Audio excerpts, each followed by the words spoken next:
തൃശൂർ തൃക്കൂരിൽ മിന്നൽ ചുഴലിയിൽ 500-ലേറെ നേന്ത്രവാഴകൾ നശിച്ചു. കിഴക്കേ കല്ലായി പ്രദേശത്ത് മാന്തോട്ടത്തിൽ ജസ്റ്റിന്റെ 300 വാഴകളും കർഷകരായ പ്രകാശൻ, സുഭാഷ്, ദേവദാസ് എന്നിവരുടെ വാഴകളുമാണ് കാറ്റിൽ ഒടിഞ്ഞു വീണത്. മേഖലയിൽ തെങ്ങുകളും കടപുഴകി വീണിട്ടുണ്ട്.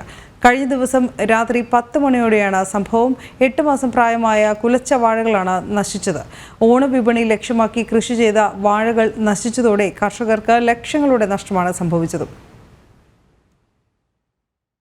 ഇതിപ്പം ഒരു 600-650 ജില്ല വാഴയാണ്. ഞങ്ങൾ ഓണത്തിന് ഉദ്ദേശിച്ച് വെച്ചിരിക്കുന്നതാണ്. ഞാനിവിടെ സ്ഥിരം പണിക്കാരനാണ്. ഇന്നലെ രാത്രിയിൽ ഒരു 9-9:30 സമയത്ത് ഒരു മഴയും കാറ്റും വന്ന ആ സമയത്താണ് ഇത്രയും വാഴ. ഇതിപ്പോൾ ഒരു 350-400 വാഴ ഇപ്പോൾ നശിച്ചിട്ടുണ്ട്. അതും കൊല വന്ന വാഴകളാണ്. ഏറെക്കുറെ എല്ലാം കൊല വന്ന വാഴകളാണ്. ഒത്തിരി പ്രതീക്ഷയോട് കൂടിയാണ് ഈ ഓണവാഴ വിൽക്കുന്നത് എല്ലാ കർഷകരും. ഇത് മാത്രമല്ല, ഇതിൻ്റെ അപ്പുറത്തും ഇപ്പുറത്തൊക്കെ ഇങ്ങനെ സംഭവിച്ചിട്ടുണ്ട്.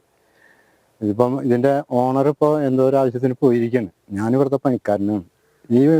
ഈ വാഴ വെച്ച അന്ന് മുതൽ ഞാൻ തന്നെ ഇതിൻ്റെ എല്ലാ പണിയും ചെയ്യുന്നത്. അത്രയും ശുശ്രൂഷിച്ചു കൊണ്ടുവന്ന വാഴയാണ്. ഒരു രാത്രി ഒറ്റ മഴയിൽ നഷ്ടപ്പെട്ടു പോയിരുന്നു, കാറ്റും മഴയും.